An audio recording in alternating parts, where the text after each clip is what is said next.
We are going to Al Hunt right now. President Obama pushing Congress to move quickly on health care reform while at the same time defending his economic stimulus program. At the center of both fights, his top economic advisor is Larry Summers. He's live right now in our Washington bureau with Al Hunt for an exclusive interview. Al? Dr. Summers, thank you for being with us. You are at the epicenter of everything that's going on. Let me start with the economy. You gave a speech several days ago in which you said the worst is over. We've turned around the disaster, if you will. But the recovery looks pretty slow, pretty sluggish by historical standards. Al, we've come a long way. You had an economy in freefall at the beginning of this year. You had all kinds of people talking about the Great Depression, and you could see why, given how fast jobs were being lost, output was going down, given where markets were. We're in a different place today. We certainly don't have the growth we'd like, and it'll surely take time before we do. But you no longer have that sense of a collapsing economy, and that's really a tribute to the program that the president put in place on the income support side, measures to promote investment, measures directed at strengthening the global economy, and of course measures to shore up the financial system. I think that it's been quite some time since we've had a moment when the go-ahead forecast for 6 months or for a year was as strong as it is right now. But you still have the Joe Stiglitzes, the people like Larry Meyer, former Fed governor, said, boy, it's going to be a long time before we get back to where we were. There's no question. I mean, in the way of 4 or 5 years. There's no question. These problems were not made in a week or a month or a year, and they're not going to be solved in a year. The economy's declined further on some measures. The recession's lasted longer than any time since the Great Depression. So the task of resuming growth and restoring normality in economic conditions is going to be a long one. That's something that the president has always recognized. When might you tell people we'll see robust income growth again? We'll have to see. You know, if you look at disposable income of households, it actually grew. It actually has been growing as a consequence of the unemployment insurance measures, as a consequence of the tax measures contained in the president's recovery program. If you look at income in the broader sense of the GDP, most professional forecasters expect growth to resume during the second half of the year. The pace at which that growth takes place, very difficult looking out to know. It'll depend importantly on the vigor with which we're able to implement the recovery program. It'll depend upon the judgments that the banks make, who've received extraordinary support about the provision of credit. It will depend on what happens in the global economy.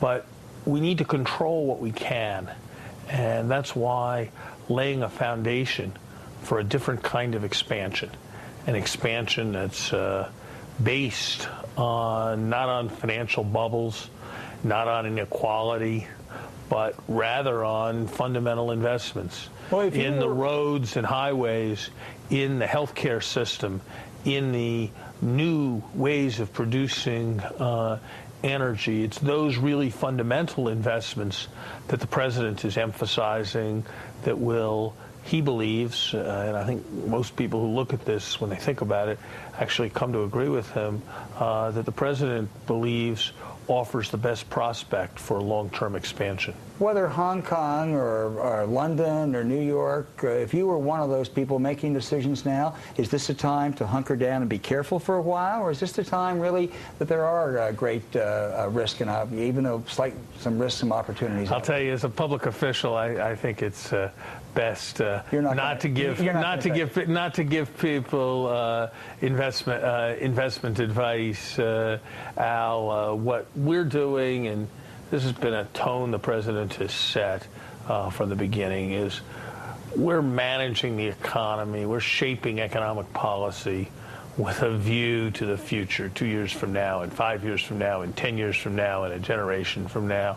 Markets will move, markets will fluctuate, but the best firms aren't managed to the market. Okay, I give and up. Certainly the way to build a strong economy for the country isn't to manage it to the market. CIT, government's not going to bail them out. Do you worry that some of those small businesses that have relied on them for loans will be in trouble because of that? Yeah, the Treasury and the financial authorities are, of course, monitoring that situation closely. We're hopeful that the private sector solution that appears to be coming together will preserve, for the most part, their lending relationships. We've worked very hard to support small business in this administration. The small business lending has nearly doubled as a consequence of the Economic Recovery Act from the SBA. Treasury is using its funds to further support the process of small business lending. And, of course, we're working with the banks, many of which have received quite extraordinary public support, to ensure that they're doing everything they can. We'll get to that in a minute, but the doors closed. To promote lending. Doors closed in CIT then. You know, at this point, it appears that there's a private sector solution that's underway. And, of course, in an economy like ours, if these things can be worked out within the private sector without there being systemic risk, that's obviously the direction that we prefer to go. You talked about the banks, and so much has been done by the government. Tremendous profits reported by Goldman, J.P. Morgan. Some critics say, yeah, but it was in trading, not lending. These were people who were bailed out. Now they're showing these huge profits, and they aren't doing what you hope to do. Is that a fair critique or unfair? I think it's a very, very complicated situation. Anyone concerned with the future of the economy has to welcome the fact that there is a much clearer view of the health of the financial system because of the stress test program that was engaged in several months ago. And has to welcome financial institutions being in a better position. That can only mean more credit flow and in that sense is a good thing. At the same time, I think it's terribly important that everyone remember and that the shareholders and managements of those institutions remember that the profits they are enjoying are importantly a consequence of the support that they received from the public sector. The TARP support, people argue about whether the TARP support was voluntary or not, but the guaranteeing of some of their bonds under the TGLP program, the support for the financial system more generally, the support for weaker counterparties.